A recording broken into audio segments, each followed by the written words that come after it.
Specially ধন্যবাদ জানাবো নাবিদ নওরোজ ভাইকে।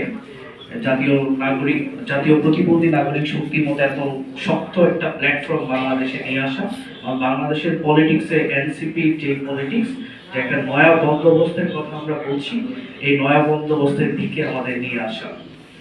আপনারা জানেন আমাদের জনশক্তি প্রায় 10% প্রতিবন্ধী হলেও মাত্র গত বছর 35 লাখ মানুষ আমাদের প্রতিবন্ধী যে ফ্যাসিলিটি 900 টাকা করে পাওয়ার কথা সেটা পাচ্ছে।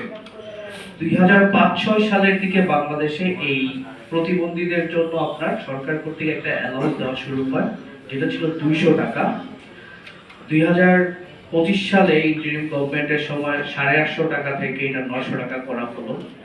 এবং আনফরচুনেটলি প্রতিবন্ধীদেরকে যদি একটা ভাতা দেওয়া হয়, তাদেরকে পিজিএফ কার্ড থেকেও কোনো ধরনের ফ্যাসিলিটি দেওয়া হয় না, যেটা 30 কেজি চাল দেওয়া হয় বা অন্য কোনো ফ্যাসিলিটি দেওয়া হয় না।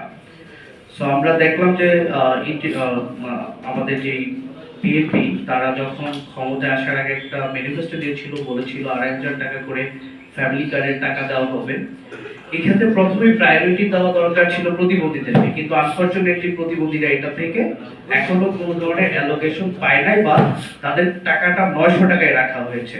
এখন যারা অলরেডি প্রিভিলেজড, যারা সমাজে অলরেডি ইস্টাবলিশ, ওদেরকে দেওয়া হচ্ছে 2,500 টাকা, আর প্রতিবন্ধীদেরকে দেওয়া হচ্ছে 900 টাকা। এটা একটা বড় ধরনের আমরা মনে করি বৈষম্য। তো এই বৈষম্য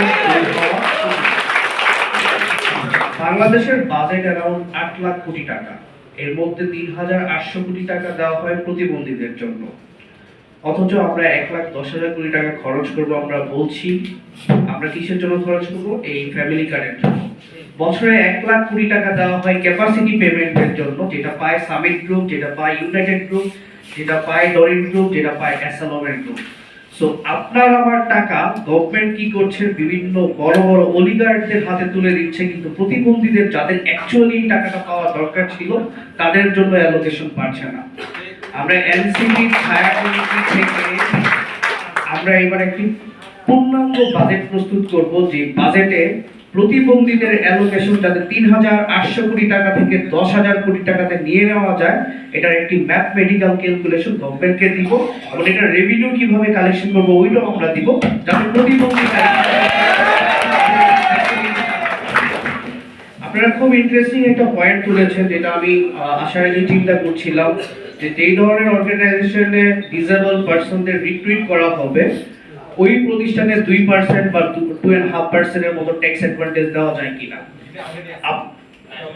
আচ্ছা আচ্ছা, আছে কিন্তু আমরা বলছি যেটা শূন্য, যেটা যদি না নেও এটা বাধ্যতামূলক না দিলে ওই টাকাটা সরকারি কোষাগারে। আচ্ছা হ্যাঁ, সো এইটা খুব ভালো একটা আইডিয়া। যেই ধরনের প্রতিষ্ঠান, যেমন আমি যদি বলি বড় বড় কোম্পানি যেগুলো আছে, স্কয়ার বা ইনসেপ্টা বা বাংলাদেশের প্রাণ আছে, এই ধরনের অনেক লেবার ইন্টেনসিভ যারা আছেন ইন্ডাস্ট্রিতে, তাদের ডেফিনেটলি প্রতিবন্ধীদের রিক্রুট করা উচিত। আর তারা যদি রিক্রুট না করে, আপনাদের যে প্রপোজালটা ছিল যে সরকারি একটা তহবিলে, প্রতিবন্ধী তহবিলে যদি টাকাটা রাখা হয়, এই টাকাটা সবার মধ্যে ডিস্ট্রিবিউট করে দিলেও কিন্তু টাকার ফাইন্যান্সিংটা হয়ে যায়।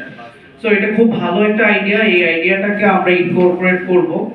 এবং আরেকটা প্রপোজাল ছিল আপনাদেরকে, যে আপনারা ভিক্ষাবৃত্তি থেকে দূরে চলে যেতে চান, আপনারা সেলফ সাফিসিয়েন্ট হতে চান, আপনারা এসএমই করতে চান।